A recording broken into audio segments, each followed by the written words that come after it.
Hey CPU primary students, this is Mrs. Offerman, your school nurse. Sorry I didn't get this up on time for Monday, but I'm here for you on Thursday. So we're at the last two things that we talk about being healthy. So if you remember, number one was food, healthy food for our bodies, getting lots of sleep, exercising to keep our bodies strong and healthy, keeping our bodies safe, and then today is keeping our bodies from getting sick and keeping our brains healthy. Okay, so to keep our bodies from getting sick, we have something called an immune system. Your body is so smart and so cool and amazing that it has like a little cold and flu and germ army inside of it that fights all those bugs, and we call them bugs, germ bugs, germs and viruses. Now, sometimes though you get germ bugs or viruses or bacteria in your body that our immune system can't quite get, or while our immune system is fighting, we feel sick. We can have a cold, we can get the flu. You've heard of something new called the coronavirus.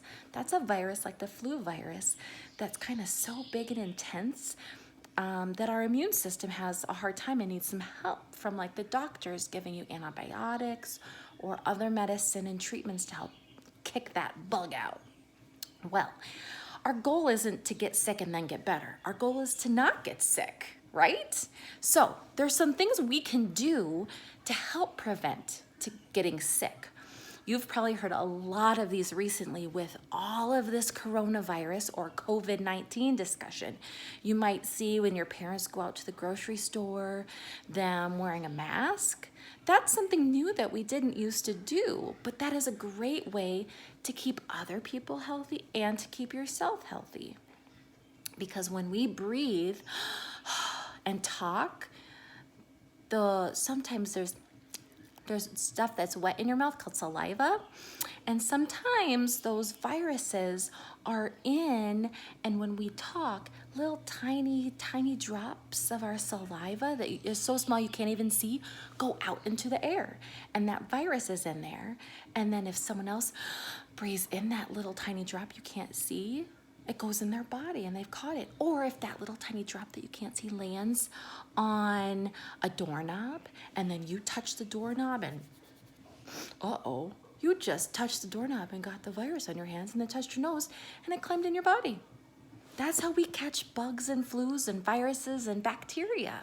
So there's some things we can do to keep ourselves healthy, to keep those things out. One thing is washing our hands. We touch so many things every day. Think about how many times you open a door or turn on or off the light switch. How many other people in your family or at your school or at the grocery store touch those doorknobs and touch that light switch? Lots, maybe hundreds or thousands, and everybody has germs on their hands unless we wash them away. Once you get a germ on your hand, it stays there until you wash it away. So if you touch a doorknob and put one of your germs on there, and then someone else comes and touched that doorknob, they just picked up your germ. So, two things with that: washing your hands all the time, because we touch things all the time and we can get germs on our hands, and that's just how that works. So we need to wash our hands. And since we can't wash our hands after every single time we touch anything, we need to try not to touch our face, because our mouth, our nose, and our eyes are entryways into our body that if we have germs on our hand and touch our face, the germs can get on our body. All right, so also covering your cough. You can't cover your mouth all the time when you talk, like when you're around with your family, but coughing spreads a lot of those germs out of your mouth. So in your sleeve, my little sleeve there, catches those germs, and then your mom or dad throws the shirt in the washer, and then that washes them away. Or using a tissue, but we have to try covering our mouth when we cough or sneeze. Washing and cleaning all of those areas you touch all the time. Doorknobs and light switches, computers. Do you think we should clean those? We really, really should. And sometimes we don't think about it until something like the coronavirus comes. And then we remember, oh yeah, we need to clean all those things. So taking like a Clorox wipe or a disinfecting spray and a paper towel or a washcloth and wiping down all those areas in your house are really, really good ways to keep your family healthy.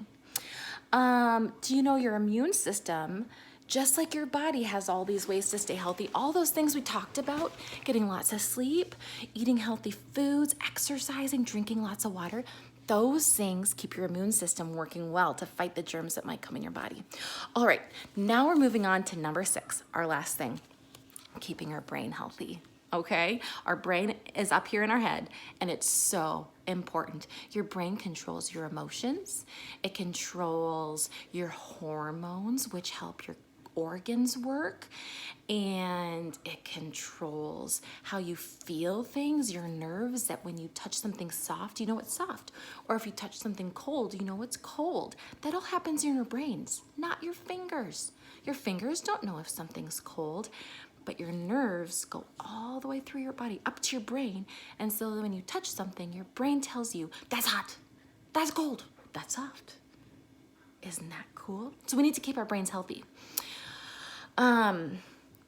Screen time isn't too much screen time can sometimes hurt our brains. So once you get to be school age, all the doctors that kind of help us learn how much of something or how little of something we need, they can't really agree on a time. What they say is that you and your family should set some standards for screen time in your house, and every family should set some consistent limits. The more screens you have, the less time you have to run around and exercise, or maybe to eat dinner with your family and sit and talk. Talking and having conversation is really good for your brains. So is playing, and exercise is really good for your brains to get all that oxygen up to your brain. Wearing a helmet, remember we talked about that? That protects your brain if you were to fall off your bike. Not doing any drugs or alcohol. Those things really do hurt your brain, so we stay away from those completely. Do you know, even like doing puzzles or thinking through like word problems, and even reading, those are all things that kind of exercise your brain muscle. So there's lots of things to do to keep your brain healthy and safe. But I want you to talk with your family and think, how much screen time should you have in a day? Now that includes the screen time you use for school and learning. So that's important stuff, and sometimes screens can be great for learning. But if we do too much and have too much screens with learning and do too much screens for playtime and TV time, that can add up to be a lot. So we want to protect our brains and our emotions and our relationships. So that's what I have for you. 6 ways to be healthy when you're at home this summer. And I can't wait to see you again in the fall when school starts again. Talk to you later. Bye.